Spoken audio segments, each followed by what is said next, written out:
Como a congregação cristã encara a glutonaria? A palavra de Deus condena tanto a embriaguez como a glutonaria e mostra que esses comportamentos são incompatíveis com o serviço a Deus. Portanto, a congregação cristã considera um glutão do mesmo modo como encara um beberrão. Nenhum nem outro pode fazer parte da congregação cristã. Provérbios 23:20-21 diz: Não venhas a ficar entre os beberrões de vinho, entre os que são comilões de carne. Porque o beberrão e o glutão ficarão pobres, e a sonolência vestirá a pessoa de meiros trapos. Lemos em Deuteronômio 21:20 a respeito de uma pessoa obstinada e rebelde que merecia ser morta sob a lei mosaica. Segundo esse versículo, duas características daquela pessoa rebelde e impenitente eram ser glutão e beberrão. Isso indica claramente que no Israel antigo a glutonária era encarada como prática inaceitável para os que desejavam servir a Deus. No entanto, o que é um glutão, e o que dizem as escrituras gregas cristãs a respeito desse assunto? Um glutão é definido como aquele que come em excesso e com avidez. Dicionário Oasis da língua portuguesa. Portanto, a glutonária é uma forma de ganância, e a palavra de Deus nos diz que as pessoas gananciosas não herdarão o reino de Deus. 1 aos Coríntios 6, 9 e 10. Filipenses 13, 18 e 19. 1 Pedro 4, 3. Além disso, quando o apóstolo Paulo advertiu os cristãos contra praticar as obras da carne, ele mencionou bebedeiras, festanças e coisas semelhantes a estas. Gálatas 5:19-21. As pessoas que participam em bebedeiras e festanças muitas vezes acabam comendo em excesso. Além disso, a glutonária certamente está incluída na expressão de Paulo, de coisas semelhantes a estas. Assim como as outras obras da carne, o cristão que se torna conhecido pela sua glutonária, e que obstinadamente se nega a mudar seu comportamento ganancioso, deve ser removido da congregação. 1 aos Coríntios 5:11, 13. Embora a palavra de Deus coloque um beberrão no mesmo nível de um glutão, o primeiro é muito mais fácil de identificar do que o segundo. Os indícios de que alguém bebeu demais geralmente são bastante visíveis. No entanto, o mesmo não acontece com alguém que se torna um glutão crônico. Por isso, cuidar de situações assim exige muito cuidado e discernimento da parte dos anciãos na congregação. Por exemplo, a obesidade pode ser indício de glutonária, mas esse nem sempre é o caso. Alguém pode ter excesso de peso por motivo de doença. Fatores hereditários também podem contribuir para a obesidade. Devemos também ter em mente que a obesidade é uma condição física. A glutonária é uma atitude mental. A obesidade é uma condição caracterizada por acúmulo excessivo de gordura, ao passo que a glutonária é comer muito e com avidez.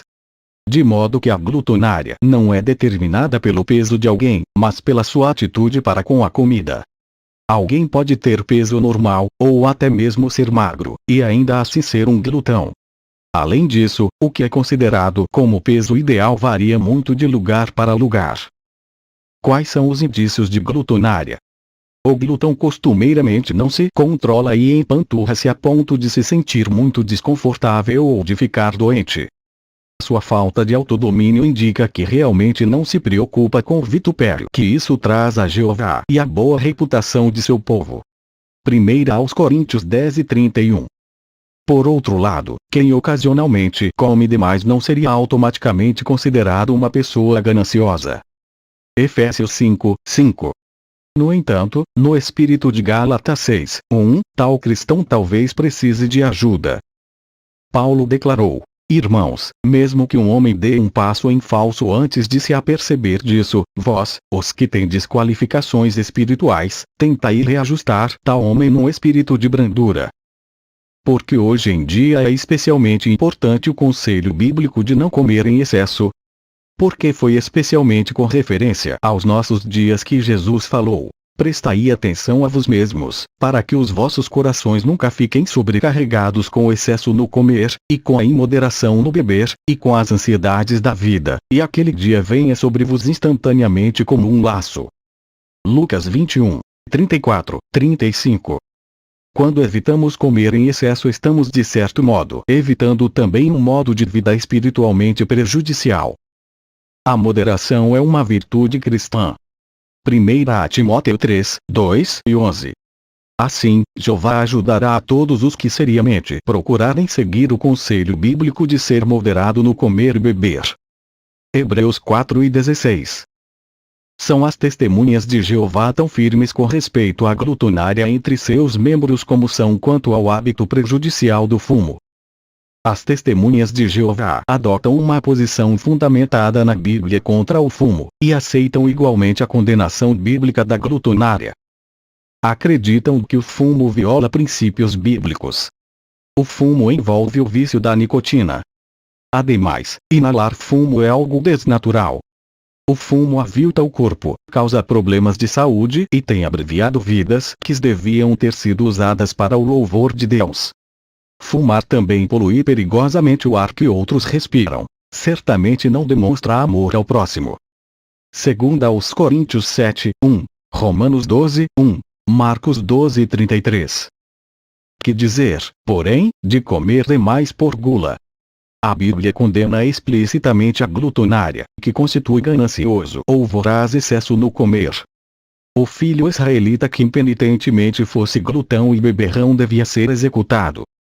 Deuteronômio 21 e 18 ao 21. Provérbios adverte contra ter companheirismo com os glutões. Provérbios 28, 7, 23 e 20, 21. A glutonária é também errada visto que somos informados de que os gananciosos não herdarão o reino de Deus. 1 Coríntios 6, 9, 10. Veja 1 Pedro 4, 3. Filipenses 13, 18 e 19. Os superintendentes cristãos devem dominar a si mesmos e não ser glutões desempregados. Tito 1, 8, 12. Isso é tão sério, que alguns superintendentes foram removidos por comerem descontroladamente. Deve-se reconhecer, porém, que não é fácil determinar quando se trata de um caso de glutonária. Comer, em contraste com a inalação de fumo, é natural e correto. Tampouco é ser gordo o único critério pelo qual julgar a glutonária. Alguém bem magro pode ser glutão. Não é o excesso de peso que a Bíblia condena, mas, antes, comer excessivamente, que pode resultar ou não em obesidade.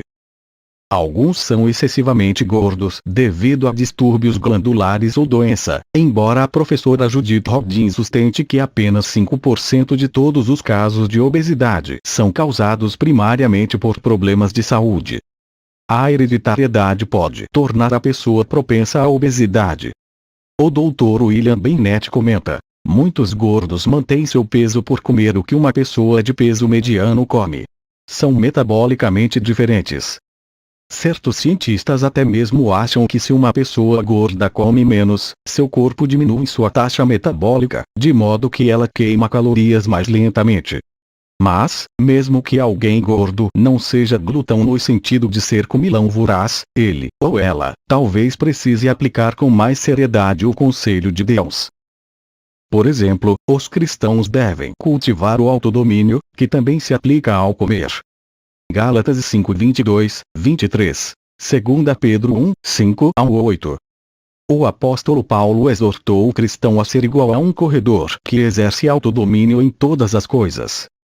Paulo surrava seu corpo e o conduzia como escravo, para que ele não viesse a ser reprovado. 1 Coríntios 9, 24 ao 27. A pessoa que é corpulenta talvez tenha motivos para surrar seu corpo com respeito a quanto, o que, quando e como ela come. Ser gordo pode ser perigoso. Os informes indicam que a obesidade pode causar hipertensão sanguínea e níveis mais elevados de colesterol, diabetes da maturidade, diversos tipos de câncer, males cardíacos e da vesícula biliar, artrite e problemas respiratórios. A pessoa que tem 20% a mais de peso depara com um índice de mortalidade 1/3 superior à da pessoa mediana. Para as que têm 30 e 50% de peso a mais, os índices são 50 e 100% superiores, respectivamente. The New York Times, 27 de fevereiro de 1985. Informes similares de problemas de saúde procedem da Inglaterra, da Alemanha e da Itália. O cristão deseja realmente amar a Jeová de todo o coração, alma ou vida, mente e força. Marcos 12:30. Muitos, depois de estudarem o cristianismo, pararam de fumar para preservar a saúde e a vida. Não deviam os cristãos estar igualmente preocupados de que ser excessivamente gordos, devido a abusos no comer, poderia enfraquecer sua saúde e sua vida dedicadas a Jeová. Alguns comem mais quando estão tristes, frustrados, solitários ou irados. Embora ser cristão não nos torna imunes a tais sentimentos, em vez de buscar alívio por comer desnecessariamente, o cristão pode voltar-se para Deus e seus irmãos. Neste respeito, leia Filipenses 4, 6, 7, 11 ao 13. Até mesmo os cientistas, que sustentam que a pessoa tem uma inclinação natural para ter certo peso, admitem que isso pode ser modificado. Eles enfatizam eliminar da dieta alimentos muito gordurosos e aumentar a atividade física. É interessante que em muitas regiões o cristão que participa regularmente no ministério de casa em casa faz muito exercício saudável por andar e por subir ladeiras e escadas. Paulo também laborava e labutava no ministério. Segundo aos Coríntios 11:26, 27. Portanto, as testemunhas de Jeová desaprovam a glutonária por causa do que a Bíblia diz. Seja qual for o seu peso, esforçam-se a exercer autodomínio em todas as coisas, inclusive no comer. Isto não se dá por causa de um critério cultural quanto à moda, mas porque desejam viver segundo os princípios da Bíblia e ser cristãos ativos que gozam da aprovação de Deus. Fonte de matéria: Revistas A Sentinela de 1º de novembro de 2004 e 1º de maio de 1986 em perguntas dos leitores. jw.org